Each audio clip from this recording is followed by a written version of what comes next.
ఆ తర్వాత భాషలు 634. ప్రభుత్వ ఉద్యోగం నుంచి విరమించిన ఆంధ్రులు ఒకరు ఇలా అడిగారు. గవర్నమెంట్ ఉద్యోగం చేస్తూ రిటైర్ అయిపోయిన ఒక ఆంధ్రులు భగవాన్ దగ్గరికి వచ్చి ఇలా అడిగారు,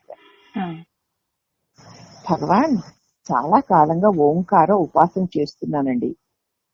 ఎడమ చెవిలో ఏదో శబ్దం వినపడుతోంది. నాదస్వరం పోలికలాగా ఉండేది.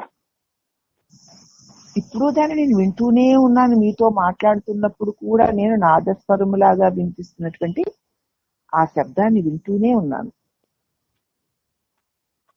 తేజోవంతములైన దృశ్యాలు కూడా కనపడుతున్నాయి. ఏమి చెయ్యాలో నాకు తెలియడం లేదు అన్నాడు. ఓంకార ఉపాసన వల్ల ఇవి కలుగుతున్నాయి. ఇప్పుడు నేనేం చేయను అని అడిగాడు. అప్పుడు మహర్షి దృశ్యాన్ని చూచుటకు, శబ్దాన్ని వినుటకు ఒక వ్యక్తి ఉండాలి కదా. అప్పుడు నేనెవరిని అని ప్రశ్నిస్తూ దాన్ని వెతుకు. అక్కడే నేను కదా ఒక వ్యక్తి. ఆ వ్యక్తి నేనెవరినా అని దాన్నే వెతకాలి. ఆ పైన ఇంకా వెతకవలసింది, తెలుసుకోవలసింది, చేయవలసింది ఏమీ లేదు. కర్త కర్మ కలిసిపోతాయి అంతే. అంతదాకా ఆలోచనలు వస్తూనే ఉంటాయి, పోతూనే ఉంటాయి. ఏమైంది, బాగుంది అని నువ్వే ప్రశ్నించుకో. సరే, ఆలోచన కానీ ఏమవుతుంది, ఏం అవ్వబోతుంది చూద్దాం. నువ్వే ప్రశ్నించుకో. ఈ కర్త ఎవరో తెలిస్తే విషయాలన్నీ కర్తలో లీనమైపోతాయి. అవన్నీ ఓంకారనాదం, లేకపోతే చెవిలో నాదస్వరం, అలాగే మరి తేజస్వంతమైన గొప్ప గొప్ప దృశ్యాలు, ఇవన్నీ నాకు కదా తెలుస్తున్నాయి.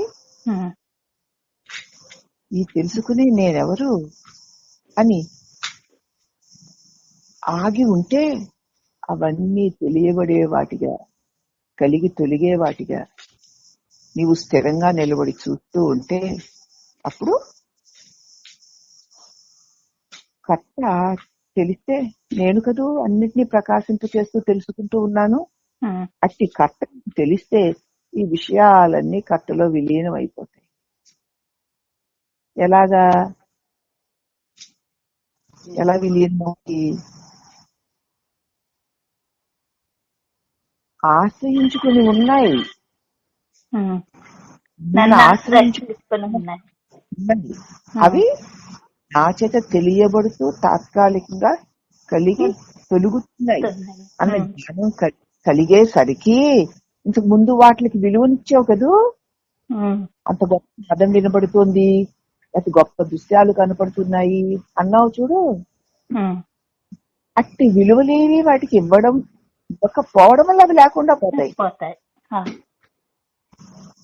తెలియాలమ్మా ఆ రహస్యం. అవును, లీనమైపోతాయి. మళ్ళీ ఏమైనా చెప్పమంటే నదులు సముద్రంలో కలిసినట్టు అంటావు. అది నీకెలా ఉపయోగపడుతుంది? అవునమ్మా, నన్ను ఆశ్రయించుకొని ఉన్నాయమ్మా. అది తెలియాలి కదా ముందు. కాబట్టి కర్త ఎవరో తెలిస్తే విషయాలన్నీ కర్తలో లీనమైపోతాయి. ఈ విషయం తెలియని వాడు తన మనస్సుని విషయాభిముఖం చేస్తాడు. ఇవన్నీ నాలోనే కలిగి క్షణకాలం ఉండి తొలగిపోతున్నాయి అని తెలిసినప్పుడు వాటికి నువ్వే ప్రాముఖ్యతను ఇవ్వవు గనక అవి లేకుండా పోతాయి. ఈ రహస్యం తెలియని వాడు ఆ విషయాలకి ప్రాముఖ్యతనిస్తాడు.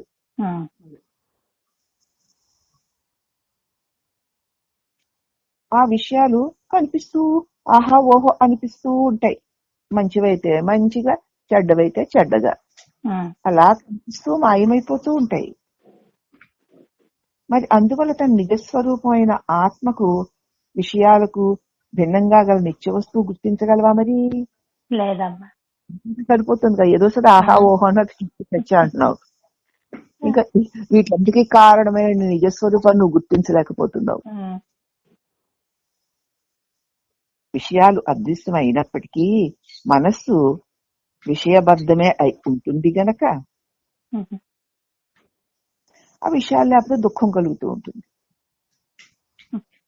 విషయాలు అదృశ్యమయ్యాయి అనుకుందాం. అదృశ్యమైనా సరే విషయ వాసనలతో కూడి మనసు ఉంటుంది గనక విషయాలు లేకపోయేసరికి దీనికి దుఃఖం వస్తుంది. అయ్యో ఏమీ లేవే అన్నట్లు. దానికే మనకు భగవద్గీత చెప్పారు కదా, విషయా వినివర్తంతే నిరాహారస్య దేహినః రసవర్జ్యం రసోప్యస్య పరం దృష్ట్వా విజ్ఞానక. ఇంద్రియ సుఖాలను ఇవ్వకపోయినంత మాత్రాన అవి లేకపోయినా వాటి వాసనలు లోపల ఉంటాయి. మళ్ళీ అవకాశం వచ్చేసరికి లేచేస్తుంది. అందుచేత మనస్సు విషయాలు అదృశ్యమైనప్పటికీ మనస్సు విషయంతో బంధింపబడి ఉంది గనక విషయాలు లేనంత దుఃఖం కలుగుతుంది. కానీ విషయాలు తాత్కాలికాలు, ఏ విలువ లేదు. ఆత్మయే శాశ్వతము. నేను ఎప్పుడు ఉన్నానో అవే కాలుగా కలిగి తొలుగుతూ ఇది బాగుంటుంది అది బాగుంటుందంటూ, అది కావాలి ఇది కావాలంటూ వాటి యొక్క ప్రలోభంలో పడేస్తూ ఉంటాయి. వాటికి లొంగిపోతే అవి ఇచ్చేస్తాయి. అవన్నీ నా చేత తెలియబడుతున్నాయి. అవి కాసేపు కలిగి తొలిగేవే తప్ప శాశ్వతాలు కావు.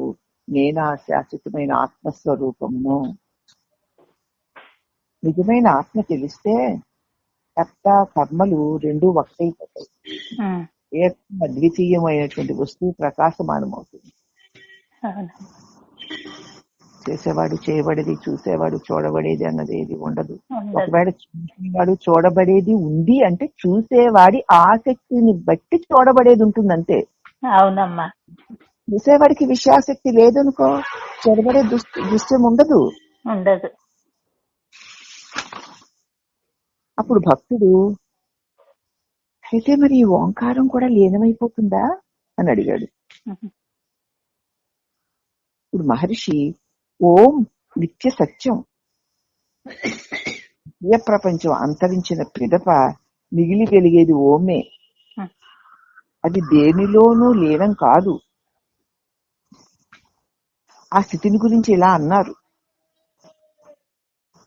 ఎక్కడ ఎవ్వరూ అన్యమును చూడరో, వేరేది వినరో, ఇతరమేదియును ఎరుగరో, అదే పరమైన స్థితి. ఎత్ర నాణ్యత్ పశ్యతి నాణ్యత్ శృణోతి నాణ్యత్ విజానీతి స భూమా. ఉపాసనలన్నీ దాన్ని పొందడానికే. ఎవ్వరు గాని ఉపాసనలతో చిక్కుబడక నేనెవరినా అని విచారిస్తూ ఆత్మను కనుక్కోవాలి. ఉపాసనలు చేస్తూ ఉండడమే జీవిత జయం అనుకోకూడదు.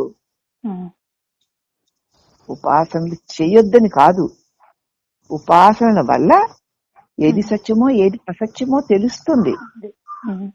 తెలిసిన తర్వాత ఉపాసనల వల్ల చిక్కుబడకుండా ఎవరు గాని ఉపాసనలు, ఎందుకంటే దాన్ని పొందడానికే. ఉపాసనలు చేసే వాడెవడో వాణ్ణి పొందడానికి ఉపాసనలు. ఎవరు గాని ఉపాసనలో చిక్కుపడకుండా ఉపాసనలు చేసే నేనెవరినా అని విచారిస్తూ తన స్వరూపమైన ఆత్మని కనుక్కోవాలి అన్నారు భగవాన్. అప్పుడు ఆ భక్తుడు, నాకు ఇంట్లో సుఖం లేదు, లేక కుటుంబంలో నేను చేయవలసిన పని లేదు, వారికే చేయవలసినంత చేసేసాను, ఇప్పుడు మనువలు మనవరాళ్ళు ఉన్నారు, మరి అప్పుడు నేను ఇంట్లో ఉండాలా కాక దాన్ని వదిలేసి ఎక్కడికైనా పోవాలా? ఆ ఇంటితో కుటుంబం నాకేం పని లేదు, వాళ్ళకి ఇవ్వవలసినంత ఇచ్చేసాను, చేయవలసినంత చేసేసాను, నాకు ఇంటిలో వారితో ఏ పని లేదు.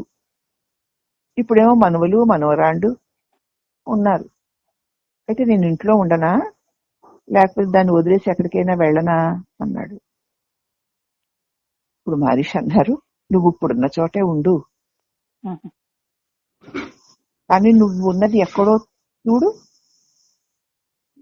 నీవు ఇంటిలో ఉన్నావా ఇల్లు నీలో ఉంది. ఉహు. ఇది నా ఇల్లు అన్నది నీలో కదా ఉంది. అవునమ్మా. ఇది నా ఇల్లని నీలో ఉన్నాక వెలుపల నీకు ఇల్లు కనిపిస్తుంది. అప్పుడు నేను ఇంట్లో ఉన్నాను అంటున్నావు. నువ్వు ఇంట్లో ఉన్నావా? ఇల్లు నీలో ఉందా? నీకంటే వేరుగా ఇల్లుందా? పోనీ లేదు. నీ స్వస్థానంలో నువ్వు స్థిరపడితే ఈ విషయాలన్నీ నీలో లీనమవుతాయి.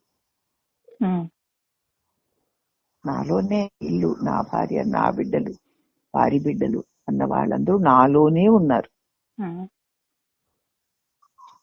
నేను దేహం అనుకునేసరికి నాకంటే వెలుపల కనిపిస్తున్నారు. అయితే మరి నీ స్వస్థానంలో నువ్వు నిలబడితే, ముందు నేనున్నాను కనుకనే అందరూ ఉన్నట్లు కనపడుతున్నారు, లోపలైతే గాని వెలుపలైతే గాని. నేను సదా ఉన్నాను అంటూ నువ్వు నీలో స్థిరపడితే ఈ విషయాలన్నీ లీనమైపోవడం చూస్తావు. ఇట్టి ప్రశ్నలకు అప్పుడు తావే ఉండదు. అయితే సరే, నేను ఇంట్లోనే ఉండాలన్నమాట. ఇంటిలోనా అక్కడ ఇక్కడ అని కాదు, నువ్వు నీ నిజ స్థితిలో ఉండు. ఇల్లు నీలో కదా ఉంది. ఇప్పుడు ఇల్లన్న ఊసు నీకు వస్తుందంటే నీలో ఇల్లన్న భావన ఉంది కనుకనే కదా. ఇప్పుడు నీలో ఇల్లన్న భావన రూపంలో ఉంటే దానిలో నువ్వు నీ భావన రూపంలో ఉన్న ఇంటిలో నేనున్నానంటే నీకు ఇల్లుంది. నీలో ఇల్లు అన్న భావన తీసేస్తే ఉన్నది నువ్వే. ఇక ఒళ్ళు ఇల్లు ఎక్కడుంటే ఏమిటి, ఎలా ఉంటే ఏమిటి, ఉన్నది నువ్వేనటువంటి నీ స్థితిలో నువ్వు స్థిరంగా ఉండు. నీ గొప్ప ప్రబోధన అందించారు పరమాత్ముడైన శ్రీరమణులు. హరి ఓం నమః.